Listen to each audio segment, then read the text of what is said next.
And hello everyone, here to the Gifford Gym at Wayne Hills High School. Tonight's matchup will be Wayne Hills Patriots versus the Wayne Valley Indians.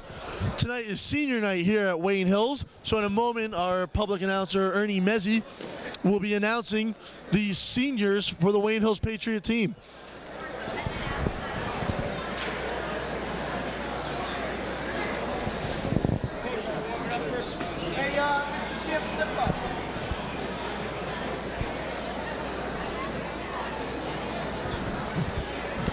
So as we see here, Wayne Valley's team is doing their pregame rituals here as the parents are coming down for the Wayne Hills Patriots. We see here captains Scott Sanfilippo, Mike Otterbein, Joe Nolan, and Joe Shaka getting ready to walk out with their parents. It's a very proud night here. And as Valley clears the mat, we should be underway. Joining me later on to broadcast this will be John Simon with me and Frank Scillieri. Frank Scillieri is a current wrestler here, while John Simon wrestled last year, but due to injuries, had to take this year off. And here we go to now the Wayne Hills coach, who will announce the 2003 seniors. Tonight, we want to recognize, Tonight we want to recognize our senior wrestlers, since this will be their last home match. First, I want to thank the parents and the students that have supported the team throughout the season. The seniors have meant a lot to this program, and we will definitely miss them next year. Now I'm going to call out the 6 seniors and their moms, and I want them to meet at the center of the mat. Again, congratulations to all the seniors, and thank you for your hard work, dedication, and leadership to the wrestling team here at Wayne Hills. First, one of our co-captains, 2-year captain, 112 pounds. He's had back-to-back 20-win seasons. He's been a captain here for the last 2 years. Scott Sanfilippo and his mom, Maria.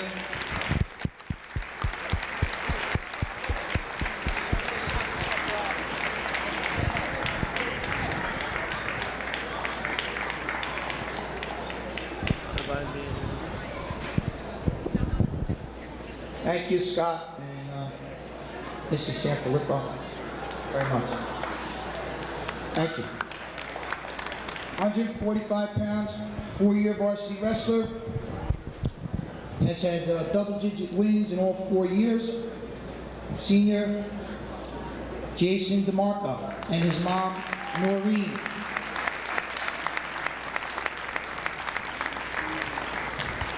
Thank you for all the years of dedication and your help.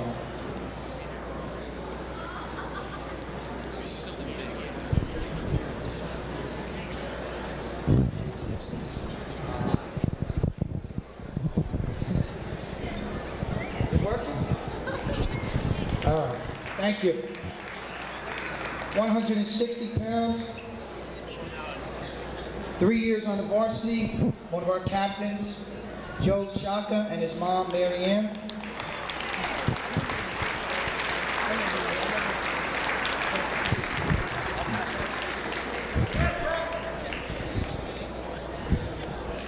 Thank you.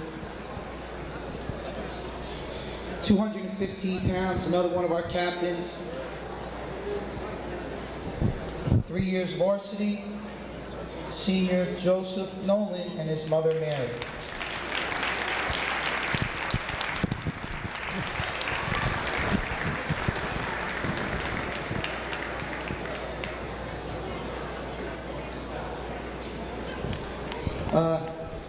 Senior, somebody that I owe a special debt of gratitude for, because even though he's a senior and he hasn't been wrestling all the time, he comes to practice and works with our other heavyweight, and he's been a huge asset to our team and to me. So I want to thank him personally. Senior heavyweight Frank Scillieri and his mom, Bella.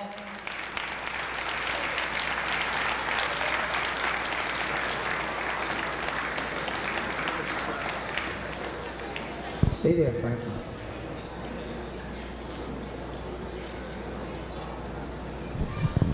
Thank you. And last but not least, our State County heavyweight champ, 3 years on the varsity, senior Mike Otterbein, and his mother, Kathleen.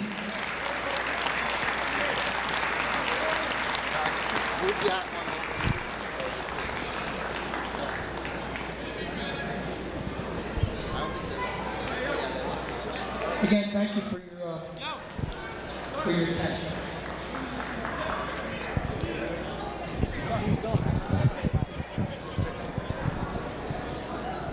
Ready to start explaining 40 stories?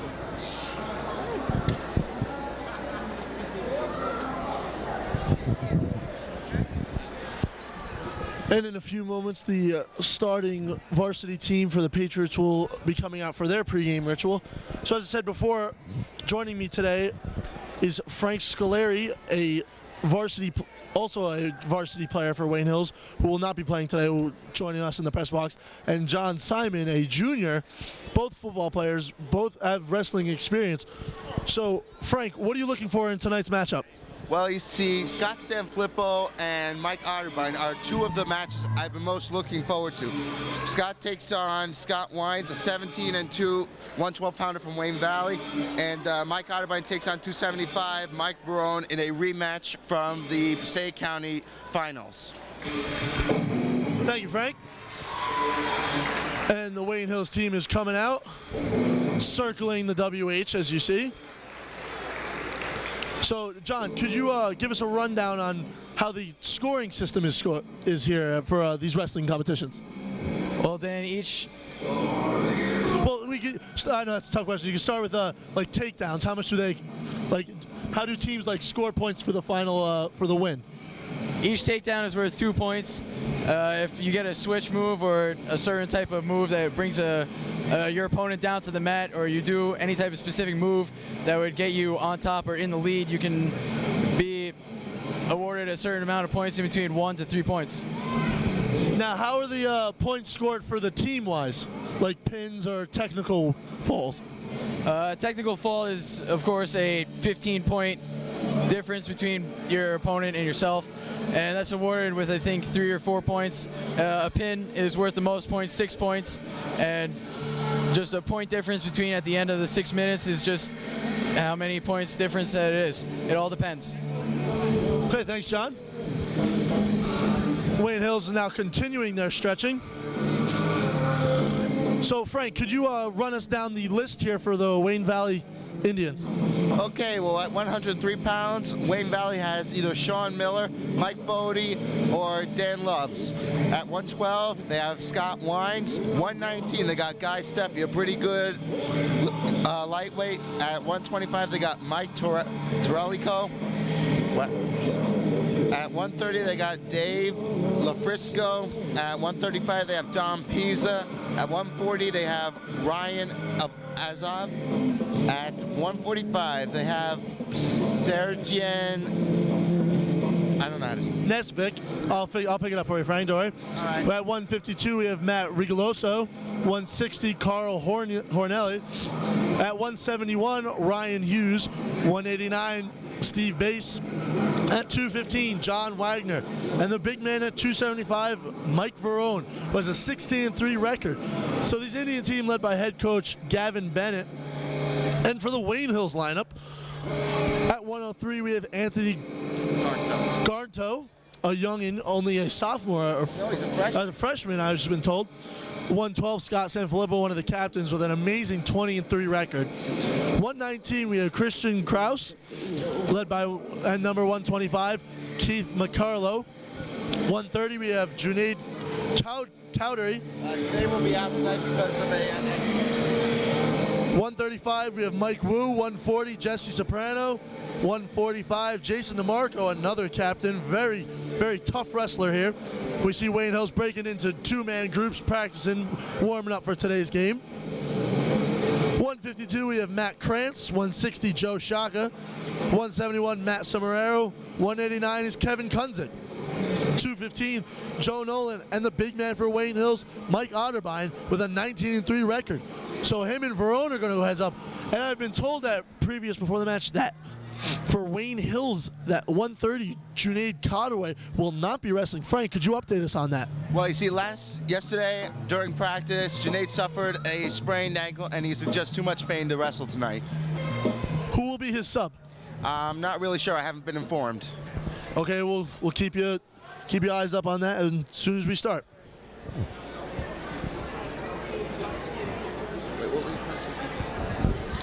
And for all of you who's the first time watching, wrestling consists of 3 2-minute periods where teams try to score points for takedowns, escapes, and reversals. And as John Simon informed us before, teams can score up to 4, 5, or 6 points at the end of the match, hoping to advance their team into a win. So as Hills breaks and go to their respective bench, their coach, Mark Zarro, trying to pump them up. Good evening, ladies and gentlemen. And we go back to our PA announcer. Wayne Hills Patriots will be entertaining the Indians from Wayne Valley, our crosstown rivals. I'd like to introduce the wrestlers starting at the 103 down to the 275. From Wayne Valley at 103, Mike Pody. From Wayne Hills, Anthony Galuda. 112 from Wayne Valley, Scott Wines. From Wayne Hills, Scott Sanfilippo. 119 from Wayne Valley, Guy Steffi. From Wayne Hills, Keith Macalero. At 125 from Wayne Valley, Mike Talarico versus Mike Catalano from Wayne Hills. 130 from Wayne Valley, Dave LaFrisco versus Matt Sorigliano from Wayne Hills. 135, Don Pizzi from Wayne Valley, Mike Wu from Wayne Hills. 140, Ryan Azay from Wayne Valley versus Jesse Saporonaro from Wayne Hills. 145 from Wayne Valley, Don Paragallo versus Jason DeMarco from Wayne Hills. 152 from Wayne Valley, Matt Rigoglioso versus Matt Krantz from Wayne Hills. 160, Carl Fiorinelli from Wayne Valley versus Joe Chaka from Wayne Hills. 171, Ray Fumafredi from Wayne Valley, Matt Semarero from Wayne Hills. 189, Steve Bias from Wayne Valley, Kevin Pinzik, Wayne Hills. 215, John Wagner from Wayne Valley, Joe Nolan from Wayne Hills. And 275, Mike Varone, Wayne Valley, Mike Otterbein, Wayne Hills. Will you kindly stand for the national anthem?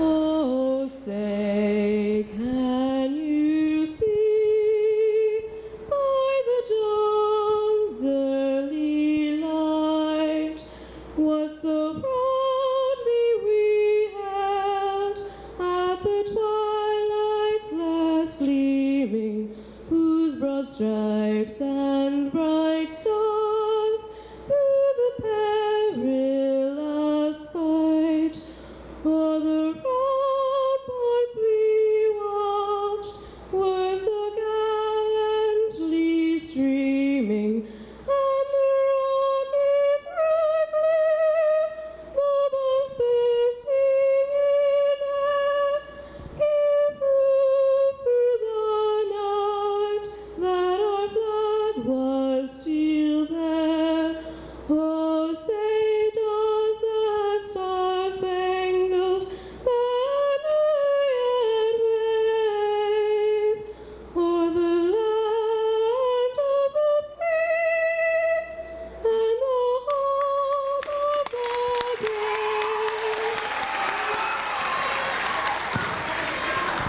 brave? And any moment now, we will be underway And before we get started, I would just like to note that this tough rivalry between Wayne Hills and Wayne Valley goes into more sports than just wrestling. As you can see, this huge crowd, maybe one of the biggest ever here for a wrestling meet.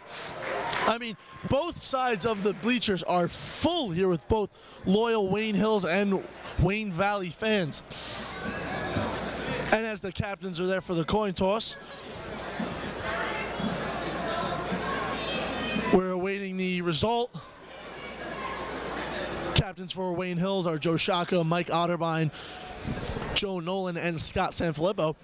So here, one of the biggest matches tonight is going to be the 112, Scott Sanfilippo against Scott Wines. John, could you fill us in on that? Scott Sanfilippo and Scott Wines have been wrestling each other for a long time. A couple times this season in the counties. Scott, I'm pretty sure, lost to Scott Wines. Tonight is just going to be a very big matchup between both of them. I know Scott Sanfilippo is very excited, and so also is Scott Wines. So we'll be starting off the 189 division, Steve Bass versus Wayne Hills' Kevin Kuntz, and we're underway as both teams lock up. And Wayne Valley quick drops down the ground, hoping to hook a leg, as Kuntz, very nice move, gets back to his feet, and a very nice takedown. Now, Frank, could you tell us the scoring on that? Well, you see, because Kuntz brought, what's his name? Kevin down to his knees, and he was behind him. Kevin got 2 points for control, and now he is in the offensive position. And as the whistle is blown, both players now trying to get a hold on here, as Wayne Valley seems to be just putting on the pressure on young Kevin Kuntz. Kuntz now trying to get out of it as a reversal, as I was informed before. Steve Bass seems to have him in a front headlock here. Now, headlocks are a little different, as you see on professional wrestling. John, could you describe how headlocks are done in actual high school wrestling? As in you said, professional wrestling, all you do is you have the man's head, but in high school wrestling, you have to have one of his arms as long as his head and his neck. Thanks for that tip, John. Joining me, as I said, my name is Danielle, and I have Frank Scillieri, a senior varsity wrestler here, and John Simon, a junior.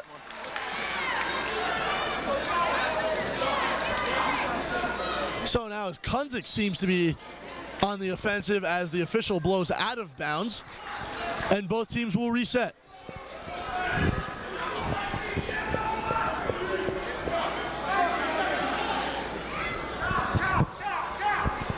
One thing these Wayne Valley kids have to watch out with Kevin Kuntz is his deadly cross-face cradle. He loves using it, and once he locks you in, you're not going to get out easily. Right now, Kevin Kuntz leads this match 4-1. So the call from the official, as he calls in 1 point for the visitor team, Steve Bass. Now, what was that last call? Steve Bass had gotten a reversal. He was on the bottom, and then he got himself out from the bottom and managed to get himself on top. And now Kuntz is back on top as he's trying to lock in a very tough move here, trying to get some more points here and take the early lead for this Wayne Hills Patriots team.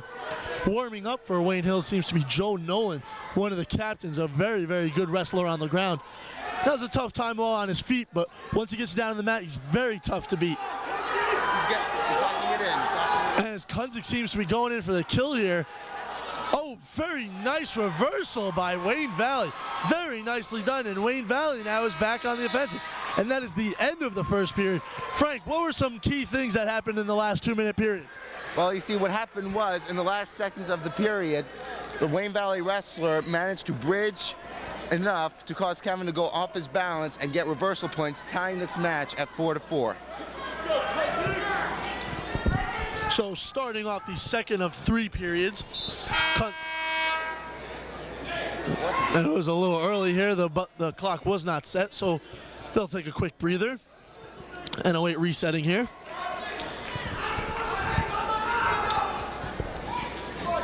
Kuntz now locks in, the whistle is blown, and Bass trying to break away, gets to his feet, and that's 1 point awarded for a getaway. Very nicely done. And both men are back at their feet, locking up, or waiting for the other person to make a mistake and throw a move. And Kuntz quick goes to a leg. Very nicely done. And Kuntz is now back on top. But the score is 5-4. Steve Bass for Wayne Valley is leading Kevin Kuntz. with 1:33 left in the second period. Kuntz trying to get a takedown or control, looking for a pin.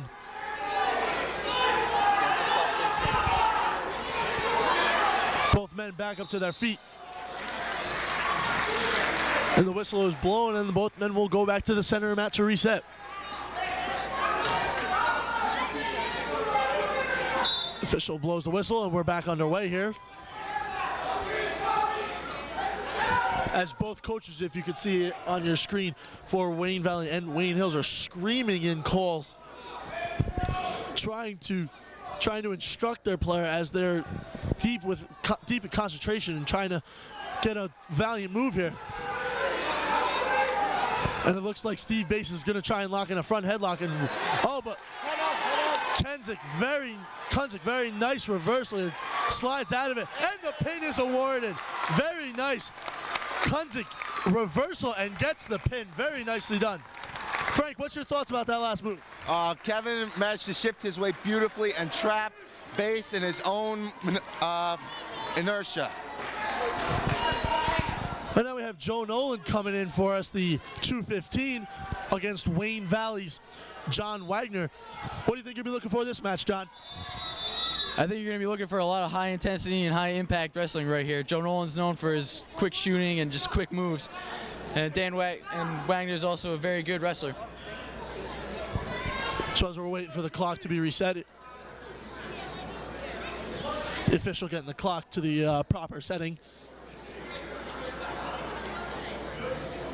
Checking with the judges here at the table to my left, and the whistle is blown, and both men are going at it. Joe Nolan trying to get a quick sweep, but very nice block by Wagner, and Wagner looking to lock up a front headlock. Frank, can you describe some of these moves coming up?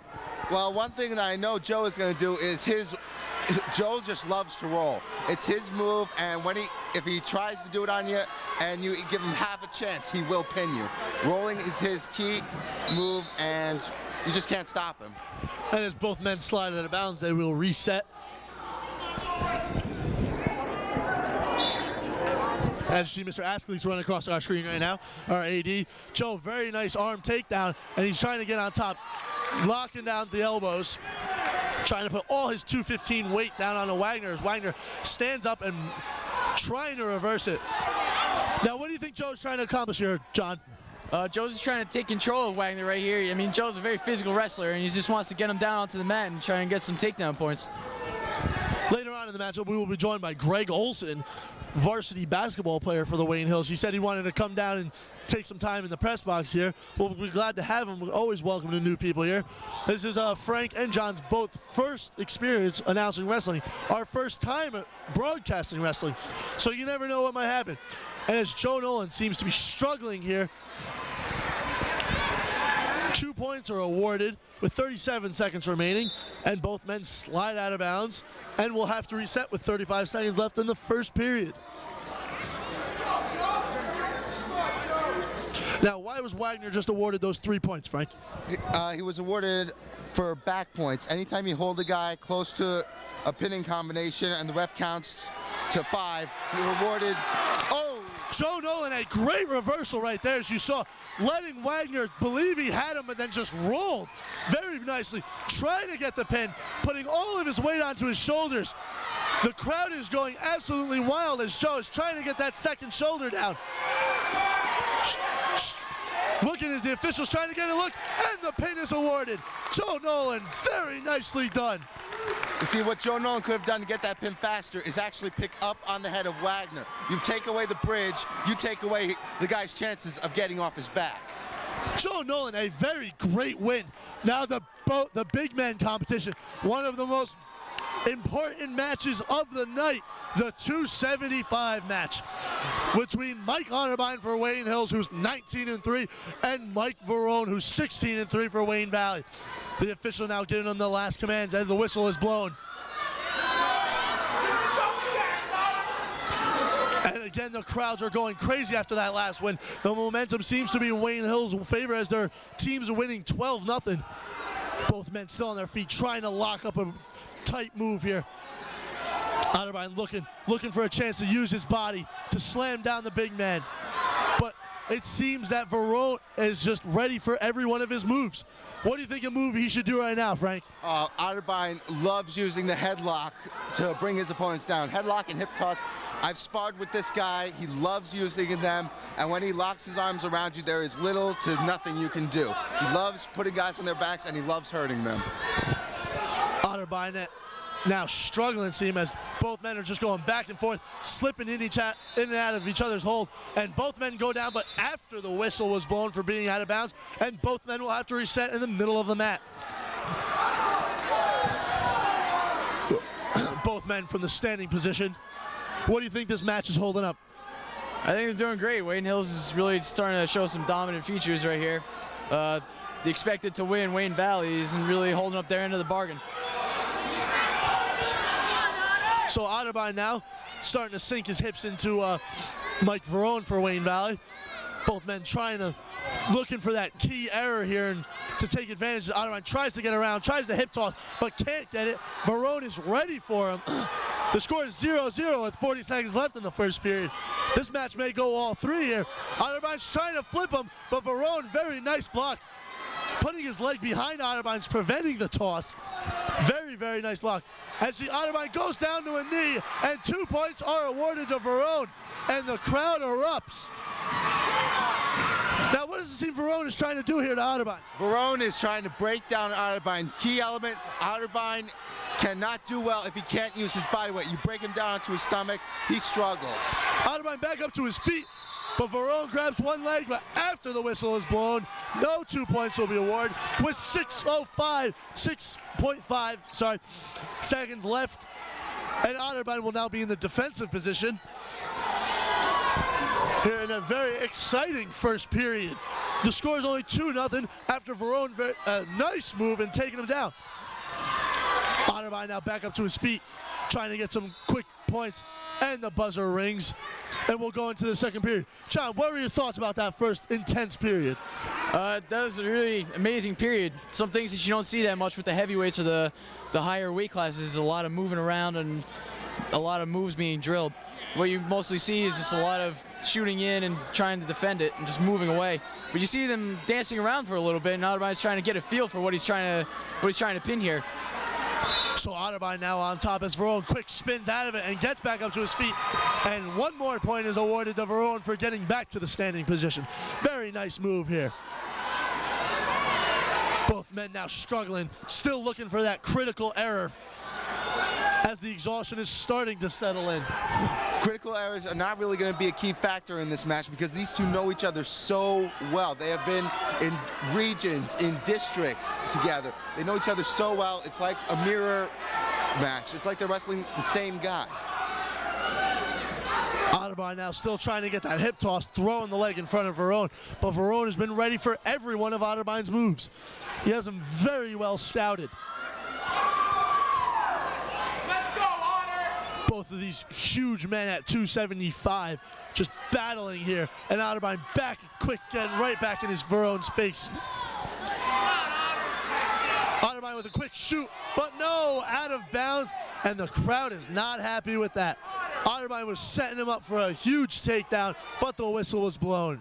Come on, Otter! Quick, just go after him, Otter! Come on, Otter! Otter, go after him! Otterbein again trying to do that hip toss, but Varone, quick reverses and a takedown, very nice. Varone gets 2 points. Now, John, you see the official waving his hand. What does that mean? As the official puts his hand up in the air from putting it down to the mat, he's telling the entire crowd and all the judges that the opponent is now on his back, and he just awarded 3 points for back points. So the score's now 7-0. Otterbein trying to roll out of this tough grip that Varone has locked in around the waist. Otterbein, it seems the exhaustion is setting in both of these big men as Otterbein struggles up to his feet and gets 1 point awarded. And finally, Otterbein is on the board. The score is 7-1 with 13 seconds left in the second period. Otterbein again trying that leg move, which seems not to be working. Otterbein's gonna have to go to his archives here and pull out something new because Varone Varone seems to have every move in his scouted. Frank, what do you think he should do in this predicament? Well, Otterbein is really good at using other leg moves from standing position. Tripping is probably the only thing I think he can do. I've wrestled him every day this season, and if he can't use his hip toss or his headlock, he will go for your legs. And Varone now will start in the offensive position as we are starting the third and final period of this matchup at the 275 weight. Otterbein now on all fours as Varone is deep inside his back. Otterbein trying to make a reversal to roll out of it, but Varone is just on him like glue. Varone just not letting him get to his feet, keeping him down, immobilizing him. I think that's the key here in this big match. Otterbein needing a pin here, it seems, with 1:30 left. And Otterbein gets back to his feet and gets 1 point, and both men relock up. Otterbein still waiting for that one move, looking for it. As see both men are starting to slow down, and exhaustion's gotta be tough. I know, sitting with watching the wrestlers who are here to 7 o'clock at night sometimes, how is the conditioning here? As Varone with a big move gets 2 more points. How's the conditioning for the varsity teams? The conditioning is basically a whole lot of running and lifting and trying to get yourself in the best physical condition that you possibly can. You definitely condition a lot more than any other sport. I'd have to agree with you on that. As 57 seconds remaining, Varone is leading 9-3 as Otterbein lines up on all fours in the defensive position. Varone has just dominating this entire game, Frank. He's been on Otterbein like glue, knowing every one of his moves. Do you think Otter will be able to pull this one out? Otterbein is full of surprises. Don't sell him short. Just when you think he's down, he will surprise you with a move that can get him the match. Otterbein now looking at the clock, seeing how much time he has left. He's got to boost something on it. His score is now 9-4. Varone, very nice, rolling the hips, moving his head, avoiding Otterbein's leg move, which he's been trying all game, but it just has not worked. And 2 points. Who are the 2 points awarded to on that one, Frank? Those 2 points were awarded to Otterbein for getting in control before the whistle was blown. So the score is 11-6. Otterbein down by 5 with 19.5 seconds remaining. Otterbein's gonna have to pull some magic out here if he wants to win this one. Magic's what it's all about.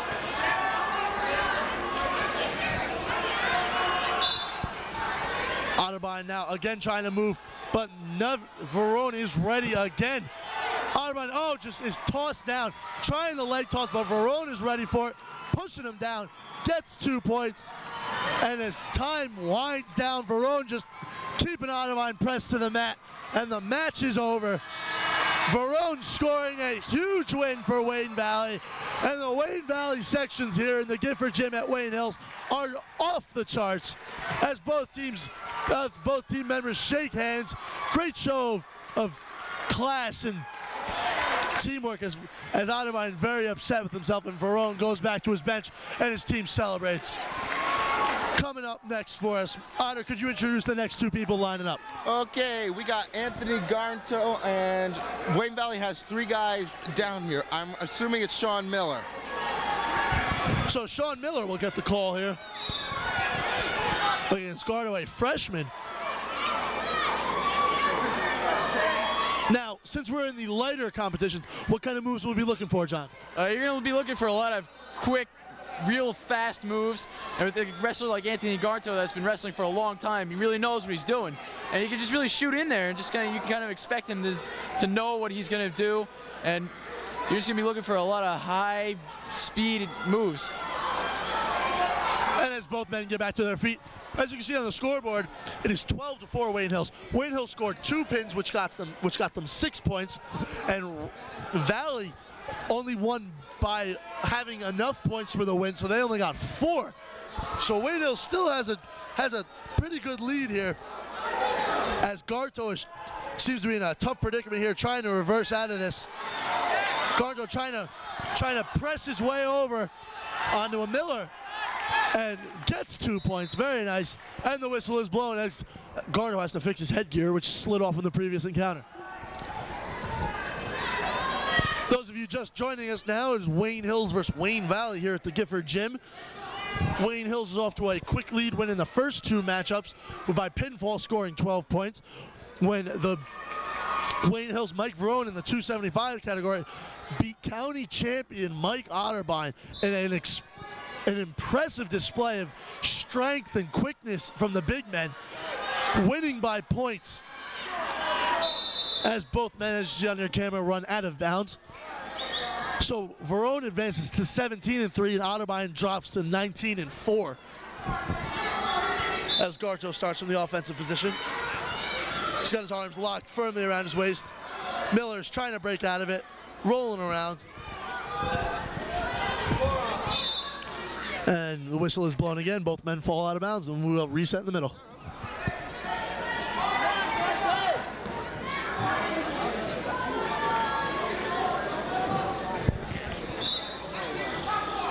Garto now back on the attack, and Miller is down on the mat, trying to get back up to his feet, struggling here as the little guys are putting on all the weight they can with 25 seconds remaining here in the first period. Garto now going for that right leg of Miller. Miller trying to break out of it, dropping down to his pelvis area, which, as you can see with the leverage and all, breaks the hold of Garto. Miller here, quick lock on Garto. And that's the buzzer here at the end of the first. So, Frank, what's your views of this first period here?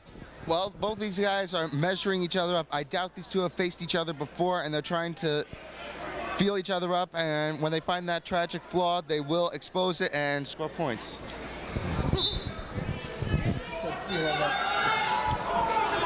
And Garto with a nice roll here, scoring 2 points.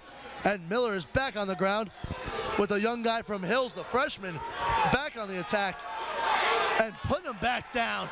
And the pin is close. Miller trying to land a bridge here. And the pin is awarded to Wayne Hills. Very nice, quick reversal. And Garto putting all of his body weight on that second shoulder and putting him down to the mat for the pin. What Garto used to score the pin was a half Nelson and wrist combo. When that gets locked onto you, there is very little you can do as Scott Sanfilippo comes on to take on his opponent in what is, without a doubt, one of the most anticipated matches of the night. This, along with the Otterbein-Varone matchup, is, like Frank said, the biggest match of the night. Scott Sanfilippo with an amazing record of 20-3. Pound for pound, I've heard, is the best wrestler on the Wayne Hills Patriots team. What's your outlook on this matchup? I know both of these wrestlers are anticipating this match all week, and they've basically been looking forward to it all year. Ever since we've heard that we're going to be wrestling Wayne Valley this year, Scott Sanfilippo was just completely excited about being able to wrestle Scott Wines. I know both these men are going to be drilling moves like crazy, and they're just going to try and shoot in there and do anything that they can.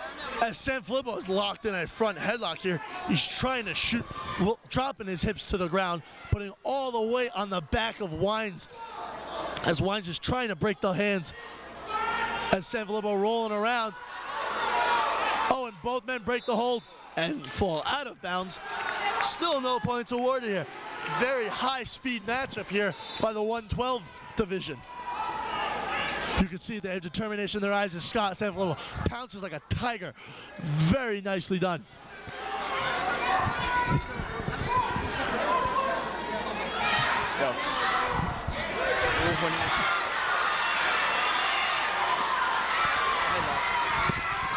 Now, I've been informed that last move by Scott Sanfilippo was not a front headlock.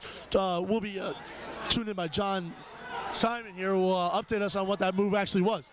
The move that you see Scott Sanfilippo do a lot, and you see a lot of wrestlers do a lot, is when they're facing each other and one wrestler is underneath the other one, they tend to go for the chin a little bit and try and get an underhook, which is when they bring their arm underneath the opponent's other arm. It's called a cement mixer, and they're basically just trying to flip them over onto their back.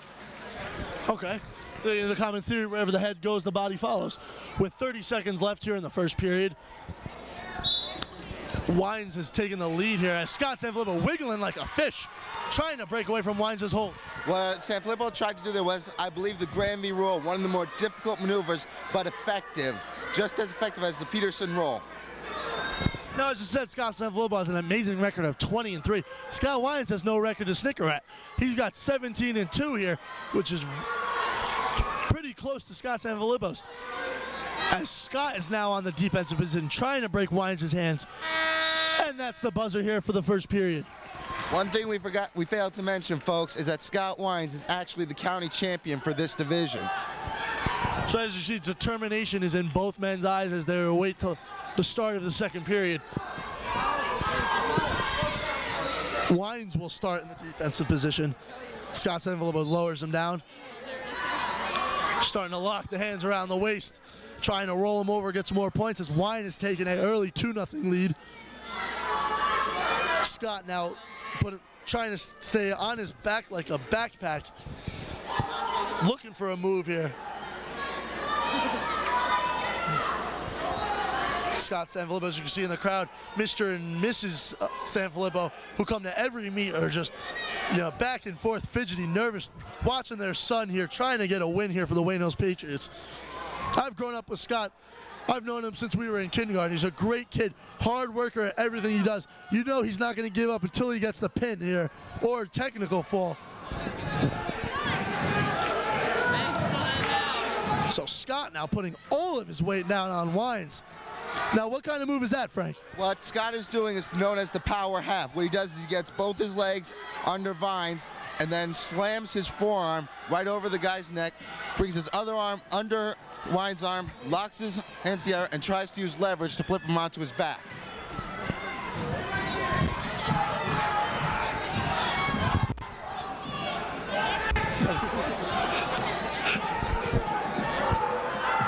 Okay, we're back. As Wines is now almost breaking out of Sanfilippo's hold. And he does. And I think that was 1 point awarded, as the officials said. Looked like he was holding up 2. Couldn't really see on that one.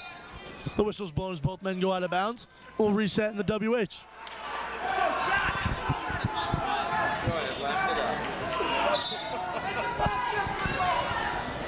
Both men now locking wrists here.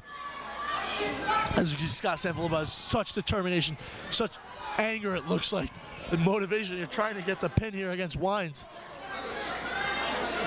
Reaching back for that tough leg. Now, is that the cement mixer there, John? It does appear to be the cement mixer there, Dan.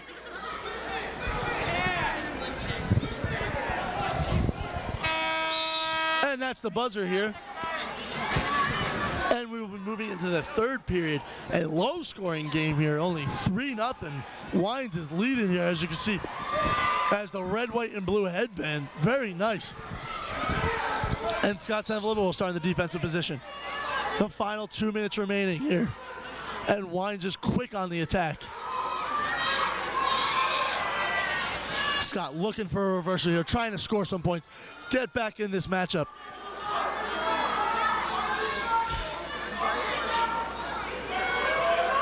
Scott now standing back up with both men on his feet. Scott trying to break away to score 1 point. And the whistle is blown as both men proceed out of bounds, and Scott will go back to the defensive position.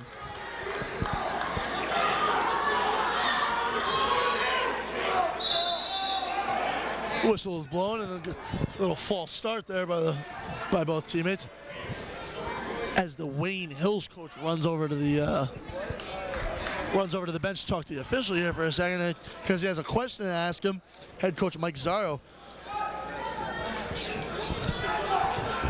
And play will continue as Wines lines up to start from the offensive position. Again, the whistle is blown. See, now why is the whistle being blown so many times, Frank? It's because the ref is calling a caution against Wayne Valley's wrestler because he is either doing a false start or he is getting on Sanfilippo in a illegal formation. Okay. Sanfilippo now, both men on their feet, trying to score some points here. Sanfilippo locking him out of the cement maker, reaching for that back leg, trying to prevent Wines from escaping. And again out of bounds, both men just slide out with a minute 13 remaining. It's getting down to the wire here with Scott Sanfilippo trailing 3-1. Scott now again trying for that leg. If you notice, Scott Sanfilippo is rushing back to the line because he wants to try and beat the clock and wants to try and pin Wines as quick as he can. Wines just kind of walking around a little bit because he's afraid of Scott. He doesn't think he can last for the entire 6 minutes, so he's trying to walk around and waste time, just trying to beat him by points. Scott now looking to get a big reversal here as Wines is ready for it and quick gets back to the exact same position here. Sanfilippo back up to his feet with 37 seconds remaining. And Wines is leading now 5-1. Or 5-2. He just got 1 point for that breakaway as the scoreboard was just changed. Both men forehead to forehead here. Scott is desperately trying to get that pin. Struggling so hard here. And out of bounds whistle is called and both men will reset.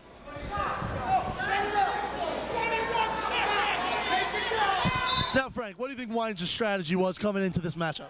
Well, Sanfilippo loves using his legs. All Wines has to do is keep his legs away from Sanfilippo and let it come down to the wire, because that is not Sanfilippo's strong point. Sanfilippo goes for the pin quick and fast. So with 8.5 left, it seems that Wiseman has pulled this one out. He's just going to slowly drain the clock. 2-1 buzzer. And that's the end of the third period. A decision to Wayne Valley. Another 4 points awarded. And the score is now 18-8.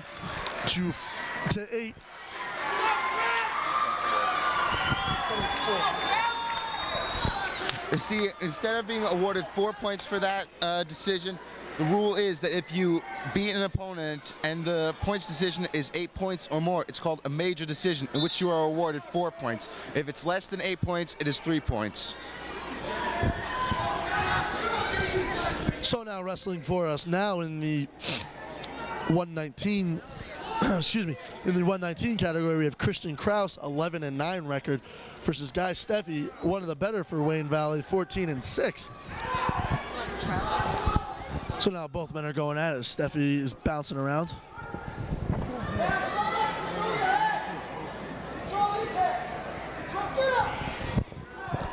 Steffi now putting the cement maker on Krauss.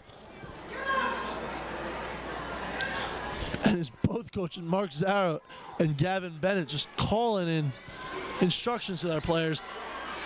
Now, Frank, what's that move there being performed by Wayne Valley?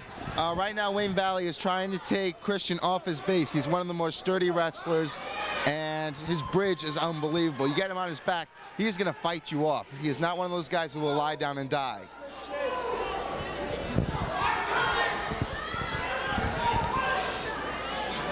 So now Steffi on top, wrapping his legs around the one leg of Krauss, trying to take away as much power as possible.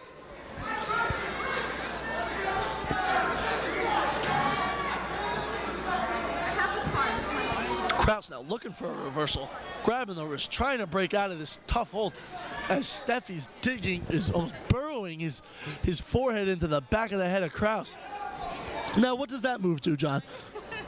Where the move, as you see there, Krauss is just burying his head into the back of, or I'm sorry, Steffi's burying his head into the back of Krauss. When he does that, he's just trying to hit the back of his neck, which is basically a soft spot, and he's just trying to make his head go down, so he can maybe try and get underneath his head and tuck it under and try and pull him onto his back.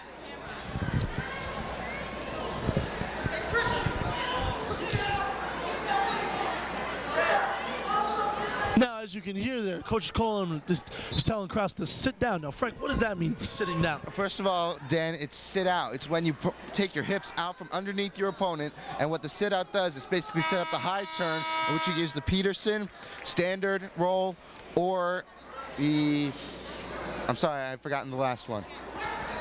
At the end of the first period is 2-0 Wayne Valley. Wayne Valley winning the last three competitions, seems to be coming back here.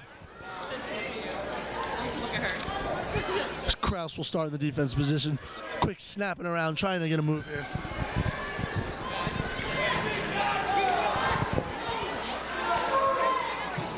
John, how does this matchup look? This matchup looks pretty good. Christian Krauss, I know, is very excited to wrestle this kid, Guy Steffen. I've known Guy Steffen since around 7th grade. I've wrestled with him in Park and Rec department. And I know he's a real physical wrestler, and he knows what he's doing. But Christian Krauss can basically, if you can break him down, then we have ourselves a win. Steffi now holding that leg of Krauss high in the air, taking all the lower body power off of Krauss, as Krauss seems to be in a very uncomfortable position right there. That's got to hurt, Frank. Yeah, it does.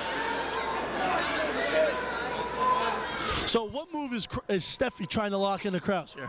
What he's mainly going for is, I explained it before, he's trying to lock on the power half, but Krauss is just too quick for you to do that. The power half takes time to lock in.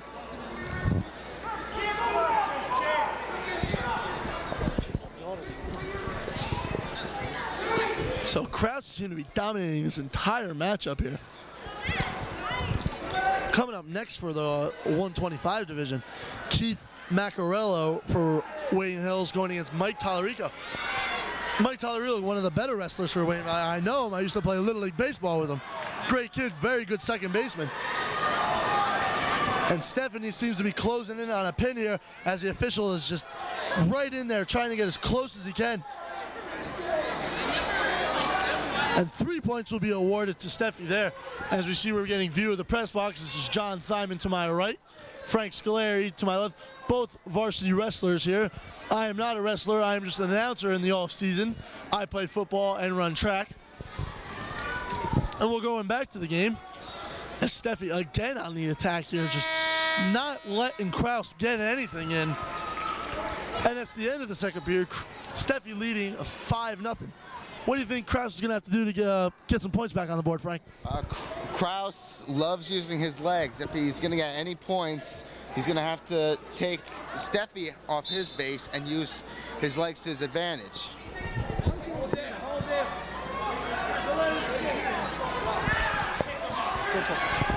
Anyway, now Krauss seems to be trying to get an offensive move in, but goes out of bounds. The official instructing Steffi that it may have been an illegal hold there. Krauss now on the offensive position.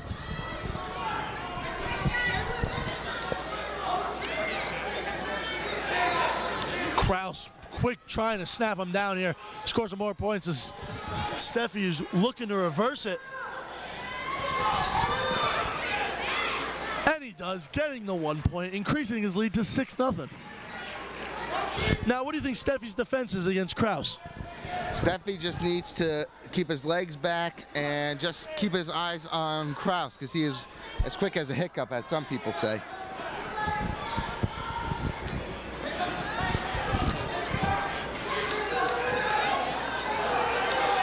So Steffi seems to be back on the offensive as he's putting Krauss out, and 2 more points will be awarded as you see the official raising his hand, and both men go out of bounds, and we'll reset in the middle of the mat.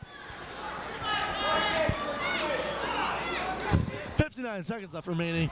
Wayne Valley throwing on a very impressive display here, losing the first 2 by pinfall, but just not giving up and coming back.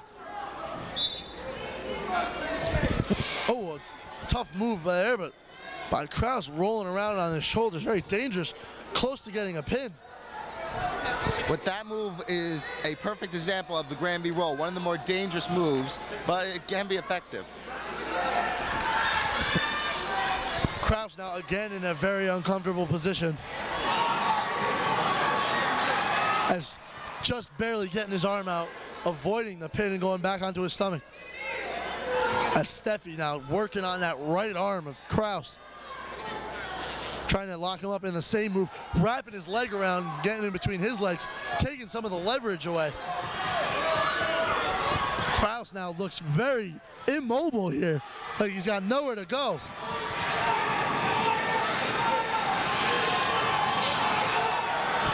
As the crowd begins to erupt as the time is running out, Steffi trying to get the pin and the buzzer just rings. No pin will be awarded. But a very impressive win by Steffi, 14-0, almost getting a technical, only missing by 1 point. Now, Frank, for the 125 division, can you talk about some of the wrestlers? Well, what I can tell you is Keith Masalero is really good wrestler, except he tends to go to his back a lot. That's his flaw. And I'm sorry to tell you, I can't tell you much about Mike Torricelli except that I know he's a hell of a wrestler and he's dangerous when he's on his feet. Oh, both very impressive display of strength there, as Wayne Hills was almost 2-3 feet in the air and 2 points were awarded to Wayne Valley.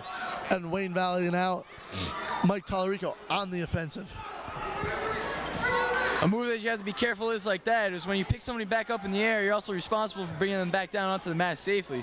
So you have to be careful in order not to slam them down or just drop them. They can get seriously injured, or you can get points taken away from yourself. So in high school, there's no such things as body slams, is there? No, there isn't. As long as you pick somebody else up in the air, if you bring yourself back down with them, it's perfectly legal. Both men will reset in the middle of the mat.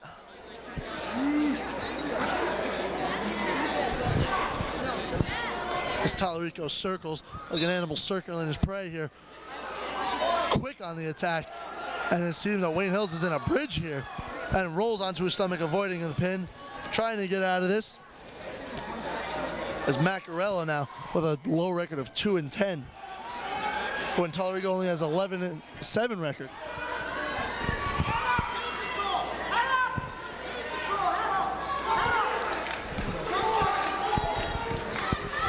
So Frank, can you describe to us what Tallarico seems to be doing right here? Tallarico is mainly looking for the cradle. It's one of the more easy moves to get in, but once it's locked in, you're going to have quite a time trying to get out.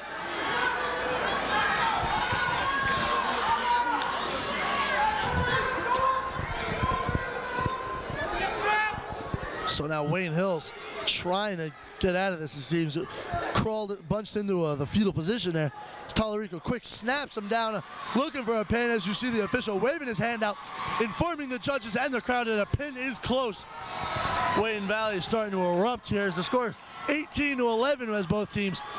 Nice move here, and the pin is awarded. Tallarico scoring a very nice pin. Very pleased with himself as he sees there. Arm is raised, and he will go back to his respective bench. Very, very impressive display there. You said that, Dan. That was a beautiful pin.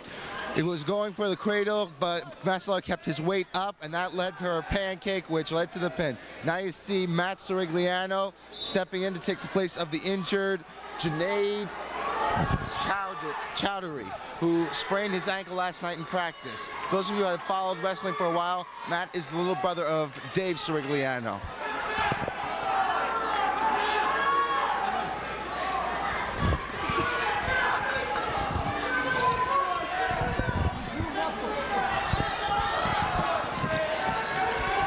So now young Siriggs, I believe a sophomore, is it, or a freshman? I believe he is a freshman, but I'm not sure. Freshman here, getting the call, trying to make a name for himself here in this wrestling program.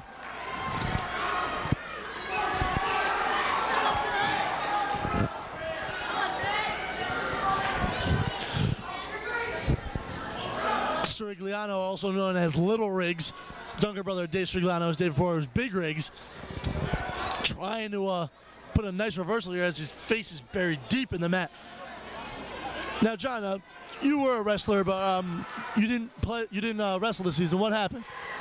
During the football season, I had dislocated my knee, and I had strained my MCL and tore it a little bit. And as the season went on, as I kept playing with it, it just kept getting worse and worse, and I was told that not to wrestle this season. Now, will you be playing football next season? Oh, of course I'll be playing football next season. And for those of you who don't live in Wayne or have no idea what's going on, Wayne Hills won their first state championship, and as Griggs is looking to be almost pinned, trying to bridge out of it, struggling here. But the Valley is just putting so much weight on the young man, and the pin is awarded, and that will give Wayne Valley the lead. A very nice display there. Great job by the freshman if he just didn't have enough experience at the varsity level to take the match. Yep. So Frankie, can you inform us on who's the next match here? Oh, this is something I've been wanting to see too. Sophomore Mike Wu takes on Wayne Valley's Dom Peasy. Now, for those of you who also have followed wrestling, you of course remember Mike's older sister, Joanna Wu, the 103-pounder, who is currently wrestling in college. Well, good for her. She was one of the first women wrestlers here at Wayne Hills. So now joining us in the press box, Mark Wachorski, senior football player here. So Mark, how do you think this matchup is looking tonight? This is pretty cool, man. I've never been to a wrestling match before. I thought Otterbein's match, that was incredible. That kid is huge. They did a really good job. Good job to both those guys. Now, what are your thoughts about later on matches with Jason DeMarco and Joe Shaka? Those are two big matches coming up. Shaka is a big kid, too. He might look like, not so big, but that kid's an animal. And DeMarco, that kid's nuts. I wouldn't even get in a match with him. He scares me. Now, Mark, also another member of the 2002 state football champs. What are you going to do? What were your thoughts about the last season? The last season is magic. That's all. I can't even describe it. I want to wish good luck to the next year's guys, like John Simon over here. He's going to have a good year. And these guys are going to have fun next year. And good luck to Coach Olson and the rest of the staff. And, thanks to the guys who helped us win it this year. Okay, thank you, Mark, for joining us here in the press box. Hasta la vista. Translation, I'll talk to you later. Now, Wu here trying to, only on 1 foot, struggling, trying to get back to his leverage here as Wayne Valley's, Dom Peasy trying to put a nice move on, but Wu breaks out of it. Wayne Valley has taken the lead 23-18 with that last pinfall by Mike Tallarico. Wu now, who definitely had to get some wrestling time with his sister, who had a very good record. Frank, do you remember what her record was last? Last year, I believe Joanna finished her season with a record of 21-4. It's a great record, especially for a girl. She's not afraid to come out here with guys and just show her determination and her hard work. And it's a very great record, even for some guys. So Wu now having a tough time with Peasy on his back. And that's the buzzer of the first period.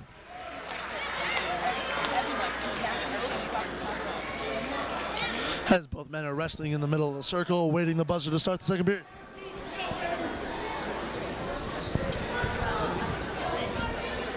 So, John, what do you think Wu's technique is for this matchup? Wu's basic technique is just try and physically outmatch his opponent and basically just try and do his move with a lot of aggressiveness and with a lot of strength. Now in practice, Frank, I know you're with the wrestling team all the time. What's Wu's specialty? Oh, Wu loves using his legs. If he manages to slip a leg in and get you in a guillotine, he will either do one of two things: pin you or break your arm. Thanks for that violent description there, Frank. Wu now again in trouble here with Peasy tough on him. Well, the cement maker, as I was informed later by cement mixer, sorry, said maker. I'll put my own spin on it. I'll do whatever I want. It's my show. Anyways, both men are back in the standing position and the whistle is blown with 1:20 left. Up next here for the Wayne Hills Patriots, another 140 matchup. Jesse Soprano versus Ryan Asvar. And Wu now looking to trying to free his head and get it back on the offensive here as Wayne Valley's leading 3-0. Who's basically trying frantically to get back and get himself back on top and try and score some points for himself. Maybe try and take control of this match. Now, and Frank, when someone's in your back like that, what's a good move to break out of it? Well, definitely not what Wu did, because if you lean your weight back too much, your opponent will do what's called a snapback. He will grab your chin and come under your arm and literally snap you back onto your back, and he will just go for the pin. What Wu should have done is stood up and used that same leverage, except on his feet. All right. So Wu now again on the bottom of Wayne Valley's assault here. And out of bounds is called, and both men will reset back in the middle of the mat. So with 15.9 remaining here, Wayne Valley is a 5-0 lead as Wu will take the defensive position. Wu now quick trying to snap out of it, trying to beat the whistle here. But Valley's ready for it as the clock is winding down here in the second period. That is the buzzer. And both men will take a quick break here before the start of the third period. Now, Frank, what's Wu going to have to do to get some points on the board? Well, obviously, he's going to have to prevent the Wayne Valley wrestler from escaping, and he's going to have to bring him to his back and score some back points or get the pin. Now, can you explain back points to us? Well, basically, back points is if you can't score the pinfall on him, for as long as the guy is on his back, when the ref is waving his arms, you can earn from 2 to 3 points, depending on how long you hold your guy on his back. Now, as you see, the official just banged his fist together. John, could you explain to us what a call is? The official is basically telling the two wrestlers to get into their starting positions and to get ready in order to start.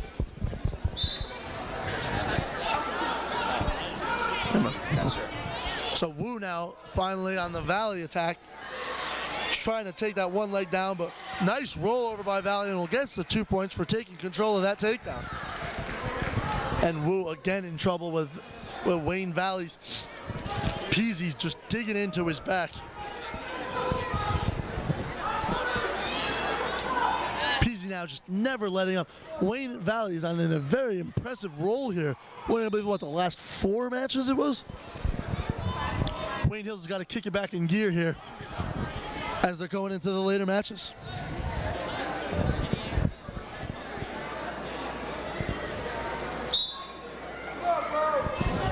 Wu now waiting here for a move, trying to make something happen here as the lead is increased to 7-0.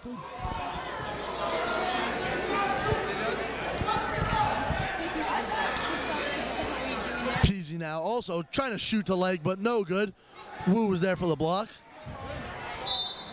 And they both men roll out of bounds. Now, what do you think Peasy's trying to do in this matchup, Frank? He's trying to keep Wu off his legs, and he's trying just to do the same thing on him. Peasy wants to take his legs out and get the pin.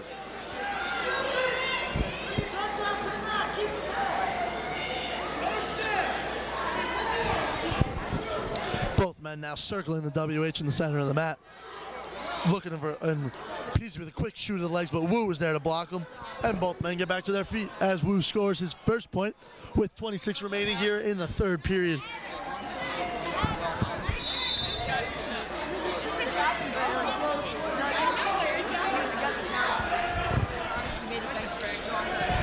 Seconds remaining here.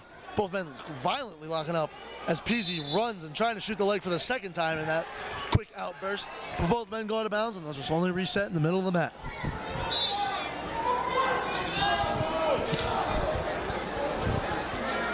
Wu now on the offensive, trying to make something happen, and again they go out of bounds. That's the third time in about 10 seconds they've gone out of bounds. 10.2 remaining here. So Wayne Valley will seem to be getting 3 points it is, Frank? Unless the Wayne Valley wrestler can score 2 more points, it'll come down to a decision, which will score them 3 points. So Wayne Valley will increase their lead 26-18, pulling away by 8 here. Wayne Hills has got to get back on the offensive here. As you can see, the coach of Wayne Hills teaching him how to, what mistakes he's made. Now, Frank, what can you tell us about both wrestlers upcoming? Jesse Stefanaro is no stranger to wrestling. His father wrestled in high school. He's been wrestling since he was a little kid, and his favorite maneuvers are leg moves. What I can tell you is about Ryan Azav I think he's been wrestling just as long as Jesse. They both are basically the same guy, and this should be quite an interesting match. So now we go back to the match. Now, John, have you ever, what weight class were you in when you wrestled? When I wrestled, I was 140. So 140, you were facing Jesse Stefanaro. Did you ever go spar against him in practice? Me and Jesse used to wrestle all the time. I know Jesse very well. He's a good wrestler. He's an aggressive wrestler. He knows his moves. He just has to drill them and drill them well.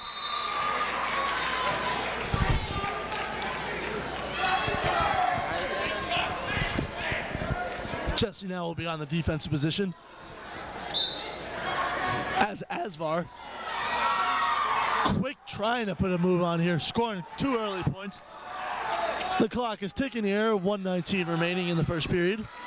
As I said, a huge crowd here at the Gifford Gym at Wayne Hills for the rivalry of Wayne Hills versus Wayne Valley. As I said before earlier on, this rivalry goes more than just wrestling. It is in every sport. Crosstown rival. It's like the Yankees versus Mets. I mean, both teams respect each other, but also despise each other at the same time. So Saporano now facing the mat, trying to make something happen here. As Azar is quickly putting the pressure on, looking to roll him over and get the pin. Frank, if you were in this situation on the defensive side, what would you be trying to do? What I'd be doing is turning my hips away from my opponent, because you turn your hips toward him, he gains the leverage, and that's basically what happens. You go to your back. But Jesse's got a powerful bridge. He does not go to his back easily. So Saporano executing a huge bridge, almost gymnastics style. So see, wrestlers also need speed and strength, but they also need flexibility here to wiggle out of some of these moves. As the pin is getting close, as you can see the official closing in, shaking his head, no, the pin is not there. Saporano is trying to roll his hips and get out of it, and that'll be 3 more points. Something that Jesse very much is a big-time fighter. He loves to just kind of get himself in a tight spots and then just bust out of them and go for the huge win. Jesse Saporano back in the same bridge as he was a few seconds ago. As the buzzer went, almost looked like he was saved by the bell there for a second. And as John Simon agrees with me, that was a very good show. Warming up for Wayne Hills is Captain Jason DeMarco, one of the most impressive wrestlers here. Been wrestling year-round for several years in the past here. He'll be going against 145 or Wayne Valley. Surgeon Nesvik. And as Asvar trying to reverse Saporano's tough move here. Saporano seems to be locking his legs around the side. Now, what's that move called there, Frank? He's trying to get, I believe it's called a grapevine in, but basically what he's doing is just trying to get his legs in to take Wayne Valley wrestler off his base. You do that, you can have your way with him. So Jesse Saporano in his third very big bridge here. Showing great flexibility. So what was that call there, Frank? The referee was obviously concerned for Jesse's well-being. Regardless of how powerful you are, you get in a bridge, and once like that, in one false move, you got yourself a broken neck.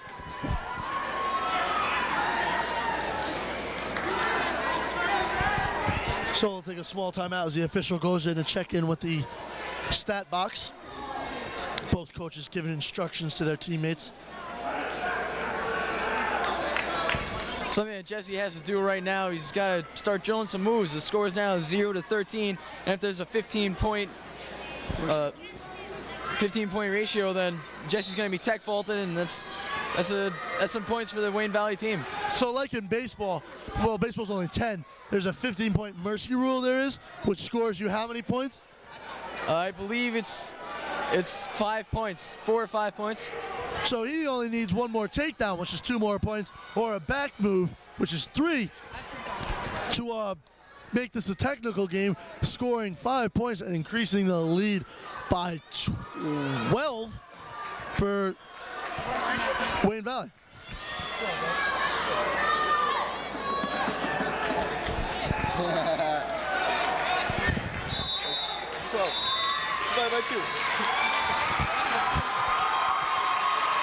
And there's the decision called, and Saporano is not happy with himself on that one. As the two men shake hands, and Aswar, very impressive, 15-0 win.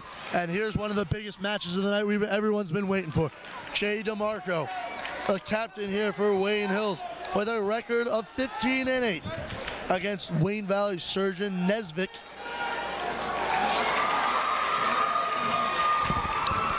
Should be a good match here. DeMarco, one of the best technical wrestlers. Now, what do you think DeMarco's moves will be in this matchup, John? DeMarco's a very intimidating wrestler. If you notice his body structure, he's a small guy, but he's very, very powerful. He's real strong, and once he gets a hold of your wrist, there's nothing that you can do from there.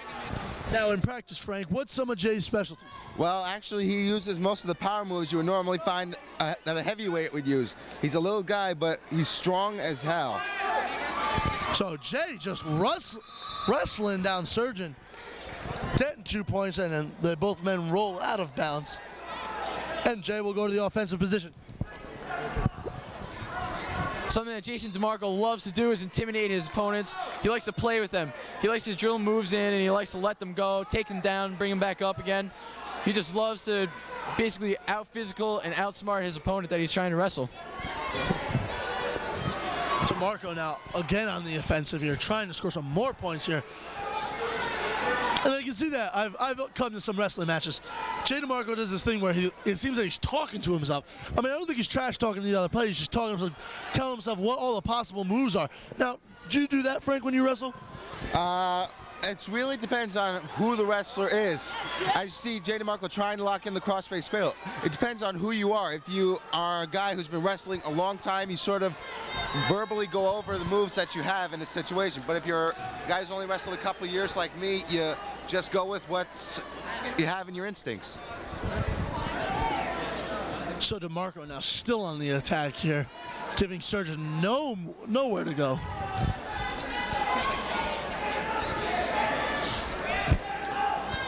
DeMarco now trying to get his team back in the game here with another takedown here, and the very nice pin coming out of nowhere. DeMarco just threw him down. Official drop to the ground. Saw it, called the pin. Very nice. The maneuver Jason used to take down his opponent was called the Jimmy John. He grabbed both of his arms, grabbed both arms and just held him down. Jimmy John is one of the more dangerous moves you can find in the lightweight. Now, Frank, could you tell us about Matt Krantz and Matt Rigoloso, the 152s here for Wayne Hills and Wayne Valley? Like Jesse Safanaro, Krantz is no stranger to wrestling. His father, a former, I believe, two-time state wrestling champion, and Krantz lives for wrestling. He has wrestling matches in his garage, and he just loves this sport.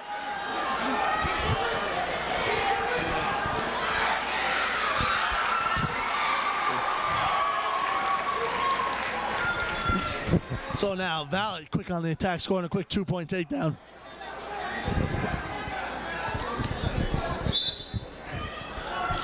Krantz, as both men go outside, Krantz trying to score some quick power moves here. Something that Krantz loves to do is he likes to kind of let his opponent drill a move, and then he loves to just try and wait for him to make a mistake. And as soon as he sees that mistake or feels the mistake, he's going to harp in there like nothing. So what are some of Krantz's moves that he doesn't practice, Frank? Well, what I occasionally see him do is he likes using his legs like other guys. I will see him use the fish hook, and I've noticed that he loves using cradles. Those are basically the three moves I see him do.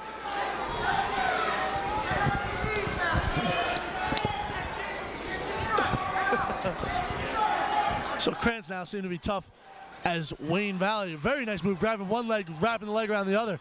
That's got to hurt. It's got to be putting a lot of strain on the knee and hip of Krantz. And bending the head back and grabbing the other leg.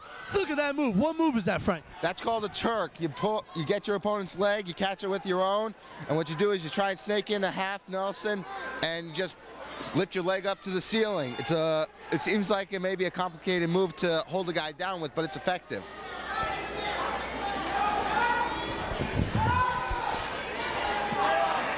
Those of you just joining in, here is Wayne Hills versus Wayne Valley at the Gifford Gym at Wayne Hills High School. Wayne Valley's up 31-24, and we are right now halfway through with the 152 competitions.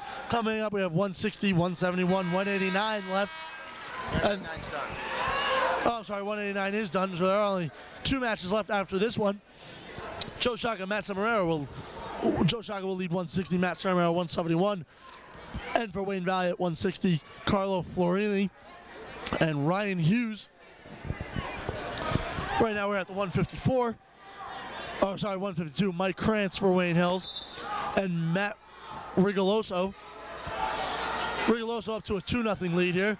As Krantz trying to put a move on, and both men run out of bounds, and we'll have to reset in the middle of the mat.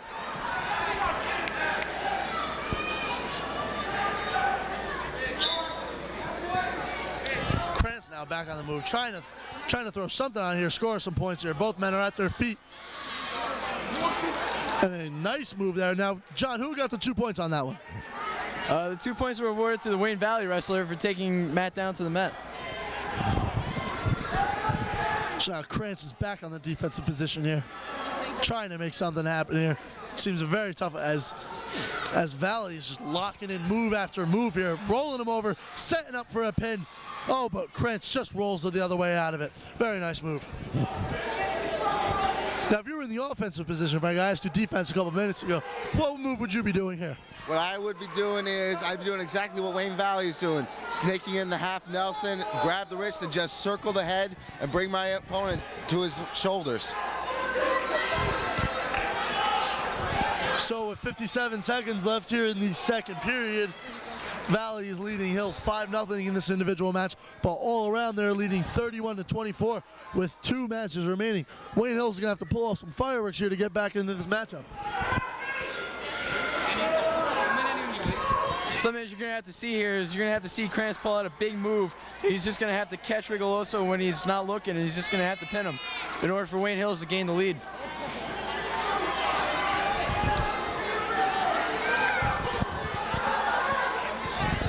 Rigoloso is now doing what we call a tilt, in which he grabs one of Krantz's arms with both hands and just elevates with it with his ankle under the knee. Tilt is a very hard move to keep a guy down with. Now he's trying to stack him. Ref has got to be careful because Krantz can break his neck in this position. As you can see, again saved by the bell. That move had to hurt, putting all the pressure and weight on his neck, and you saw the official who had concern, making sure that he couldn't get hurt. And when there is concern, he will stop and give the offensive player 3 points for a back move. And the official now giving some late instructions. And Krantz will go on the offensive position for the third period.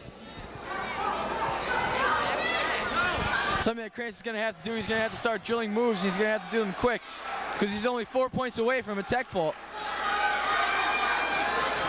Krantz now started off with a decent move, but a quick reversal, and there's 3 more. Leaving only 1 point remaining for a technical fall here.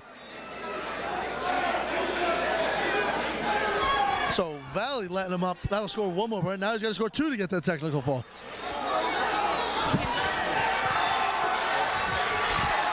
Oh, lining up for the pin. He doesn't want the technical. He wants the pin here. Trying to put all that weight on that back shoulder. Krantz trying to roll out of it. Rolling his hips in the opposite direction. Trying to put as much leverage in his favor. Getting so close with 1:11. No clock's going to save him now here.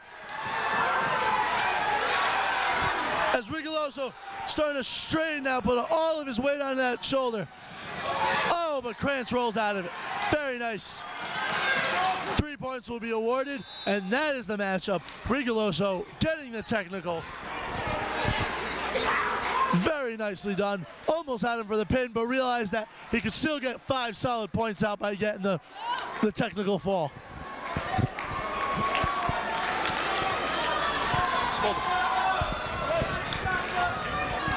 Joe Shaka now out for the 162-pound weight class.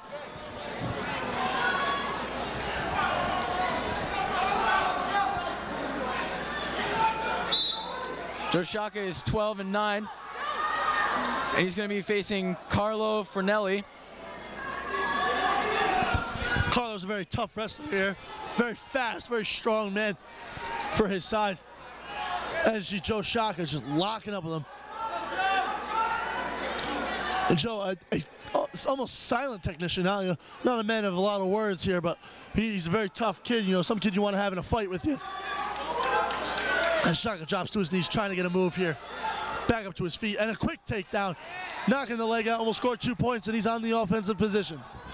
Joe's one for big moves. He loves to just kind of wait it out a little bit, see what he's going to do, think about what he's going to try and pull off. And then when the time is right, he's just going to shoot in, and you're going to see him get a big move and possibly get 6. Shaka now getting some last-minute instructions from his coach here.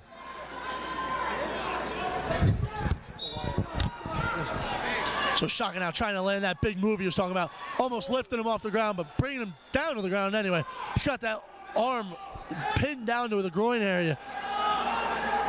Not letting him get away. As Valley's trying to break away. And Joe with the takedown, but the out of bounds is called and no points will be awarded. What Joe had was known as the fish hook, and when he lifted that up, that really is pretty uncomfortable. Most guys would have just gone to their backs just to get the pain to stop. Something that Wayne Hills needs is a pin from Joe Shaka and also another pin from Matt Samarao in order to just tie up the score here.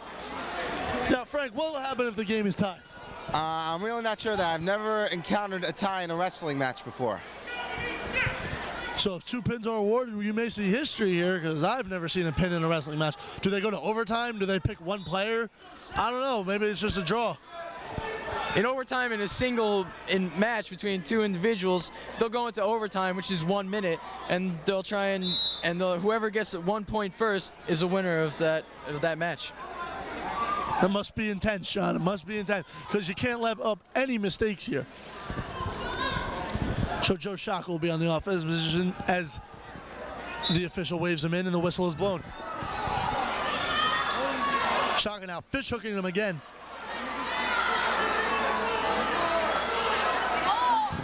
Something that Joe Shaka is trying to do is make his opponent very uncomfortable.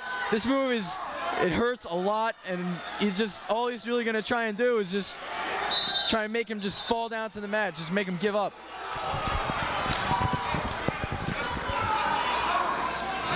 So 1 point was awarded to Valley. Why was that 1 point awarded there, Frank?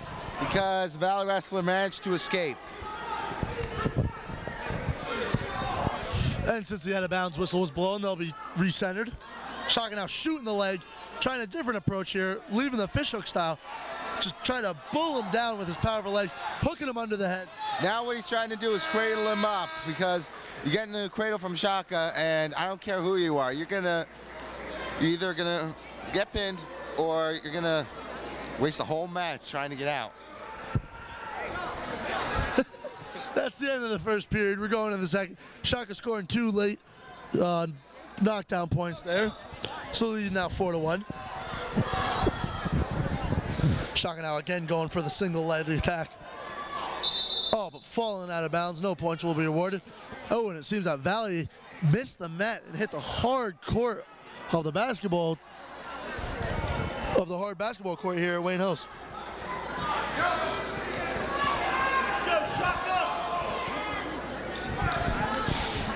So Shaka now waiting to get back on the offensive position. Letting his man up, giving him 1 point. Joe, that's almost showing a little cockiness there, thinking that he's going to beat him anyway, so we might as well let him up with 1 point.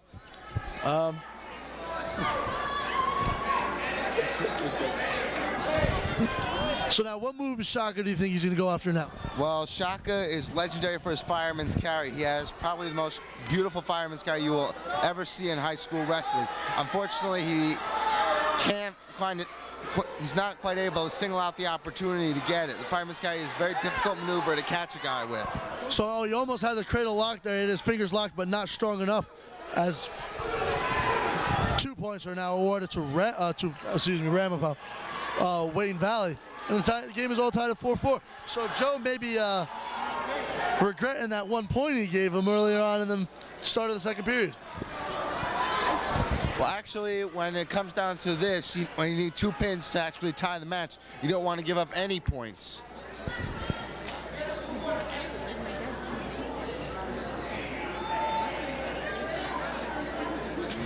So a timeout, it seems an injury is coming out here.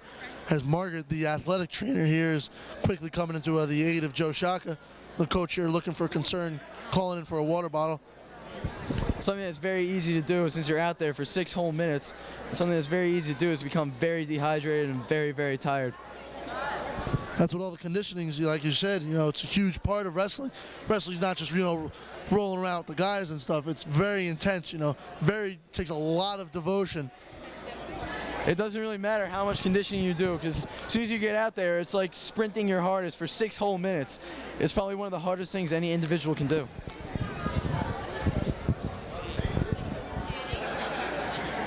I completely forgot what I was going to say about that.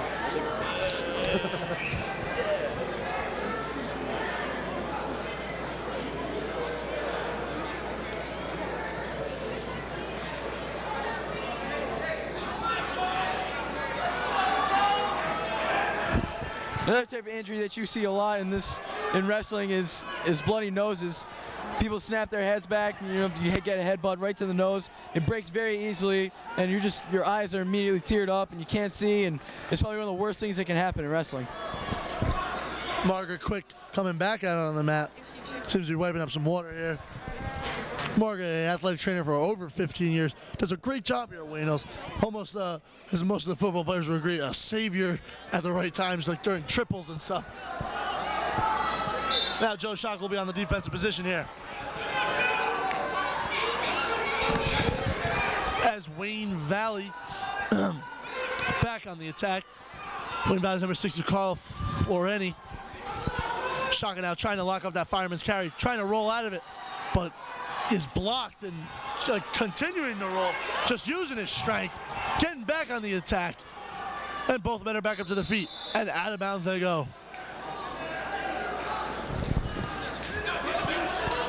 Let's go, Schock!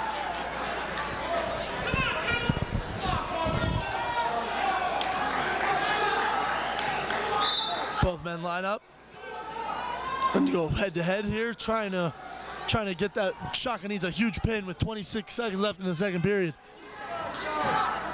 Schock seems to be trying to wear down Floreni.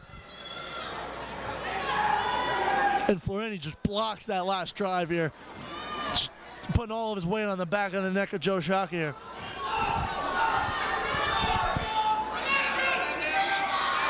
Now, how do you think this matchup is coming out, Frank? Well, I think it's going to come down to who can outlast who. These two are basically the same height, same weight. From what I'm told, they condition exactly the same. It's just going to come down to who can outlast who. We're going into the final period here. Wayne Hills needing a pin to get back into this game. Anything less will just not cut it here for Wayne Hills. It's either pin or go home.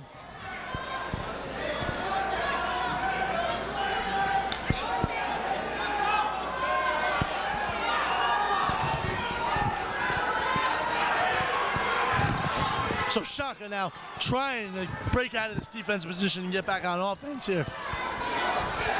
Getting back to his feet, grabbing the one leg, trying to bring him down. Locking up behind him, and quickly, almost a heads-up play there. Valley's Floreni running out of bounds, not allowing Schock to hit that power move.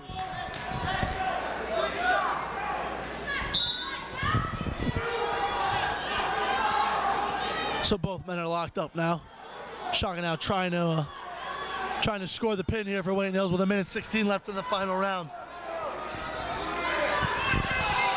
Both men just walking around waiting for each other. Something that Joe Schock can't do here is waste time. Yeah, he can get a win by just points, but what Wayne Hills really needs is that 6 points. That is correct, John. They do need that 6 points, trailing by 12. Floreni now looking to escape out of bounds, and does. Just barely getting out of there with 49.2 seconds remaining in the third period. Schock is going to have to get on the attack very quickly and score that pin.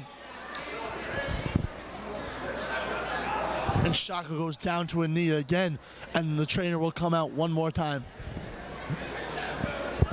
Schock appears to have the wind knocked out of him, but with wrestling you can't really tell because it is so easy to break a rib.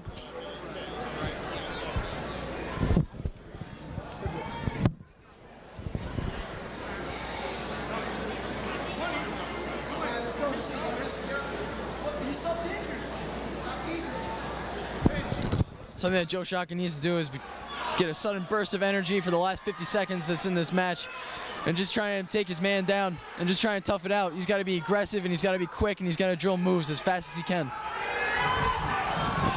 But it seems he's getting very dehydrated. No matter how big or strong you are or how fast you are, if you don't have enough water in your system, you're going to go down hard.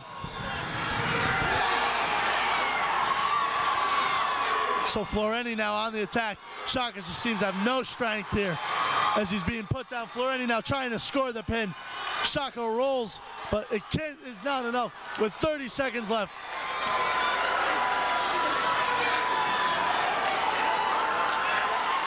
Schock now seems completely exhausted.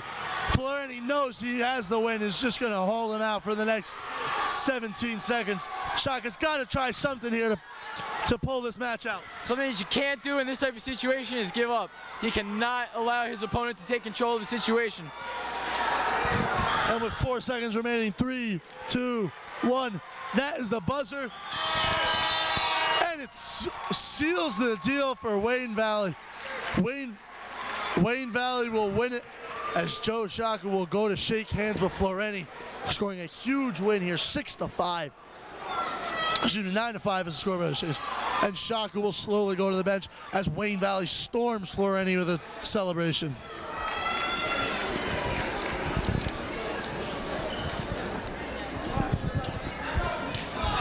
Shaka's got to be disappointed about that, because when the outcome of the match is riding on your individual performance, to suffer a loss like that has got to be heartbreaking. Now Matt Samararo comes on to the match to take on Wayne Valley's Ryan Hughes. Unfortunately for Wayne Hills, that last victory by Wayne Valley seals the fate. Correction there, Frank. This is Ray Fumafredo wrestling for Wayne Valley against Matt Samarao at the 171 weight class. I've known Ray since we played football in Wayne Boys and Girls Club since we were little kids. He's a real powerful individual, and something that Matt is going to need to do is just drill his moves quick and drill them hard. So both men now circling each other in the middle of the ring, or the mat, I'm saying. Going back and forth. You're trying to score a move here. This is almost like a practice run here as the crowds are starting to leave. Oh, and a huge throwdown. Wow, very nicely done by Valley. One of the biggest moves of the night. Had Samararo high above his head and then just slammed him down. But Valley had to be careful, because it looked like Samararo came down pretty hard on the mat. You slam your opponent, you lose points for that. You got to make sure you're up, bring your opponent up in the air. You're responsible for his safety. So Samararo now trying to come back here after that huge slam. Very impressive by Wayne Valley. Fumafredo just showing great strength on that one. Like I said before, Ray's a real powerful, he's a real quick guy. Once he gets you in a certain type of move, he's just going to basically do whatever he wants to do, and you're just going to have to roll with it. So 20 remaining. The crowds are starting to leave, as I said, as Wayne Valley with that last win has sealed the deal here in the Gifford Gym at Wayne Hills.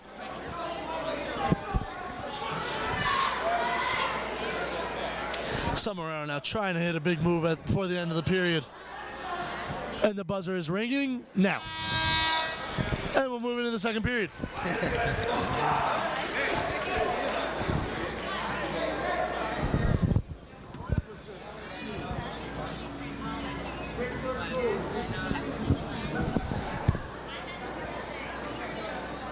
Samararo will be in the defensive position.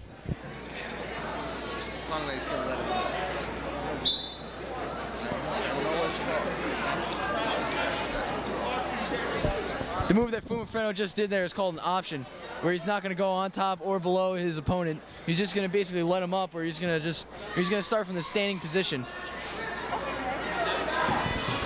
He's either going to let his opponent up, or he's just going to jump on him and try and go for a quick crossface. So now, Ray Fumafredo. Don't go around. Fumafredo now trying to score some more points here for Wayne Valley. Like I said, it's almost like a practice run here. And you can see the coach for Wayne Hills is very upset with that last matchup with Joe Shaka.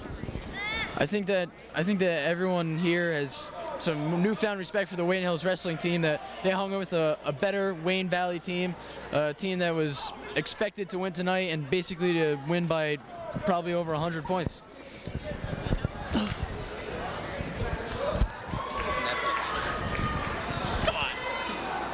So Samararo now still locking up with him, and almost enough fireman's carry.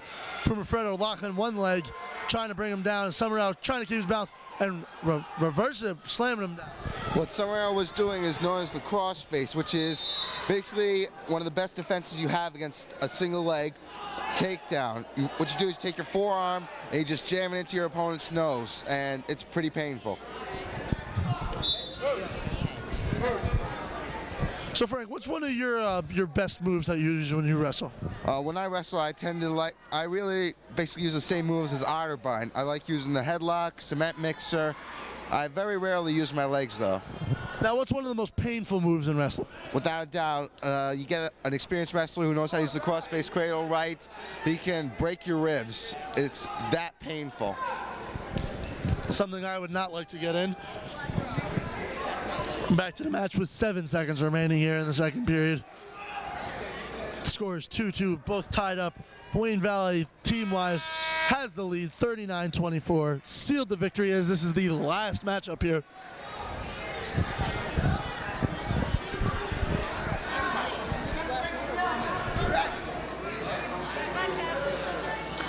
Summerall will be in the offensive position now, starting off the third period. Quick to slam him down and get on the attack.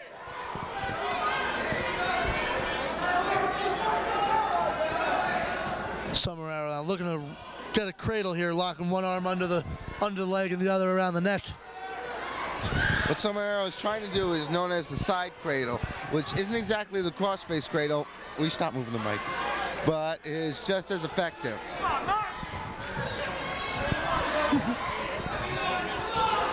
Summerall now going after one leg as both men fall out of bounds, and Valley again hits the hard floor of the basketball court. Something that Summerall can't do is try and fool around with Fumafredo.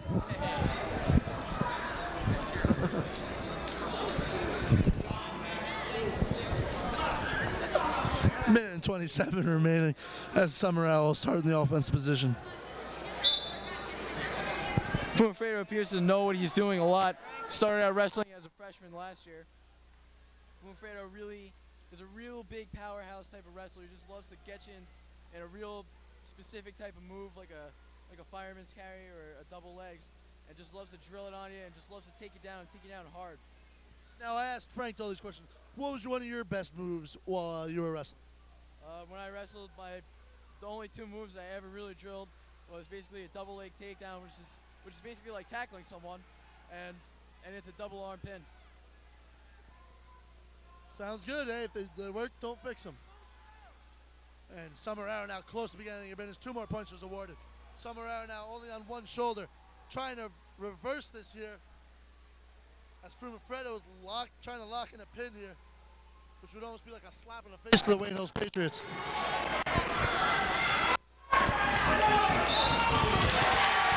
And the pin is awarded. Folks, stay tuned, because coming up next, we got the post-fight interviews.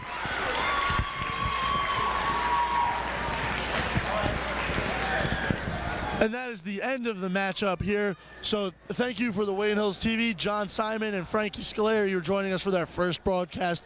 Thank you for watching Wayne Hills versus Wayne Valley in the Gifford Gym. Signing off. Very nice. You did all right.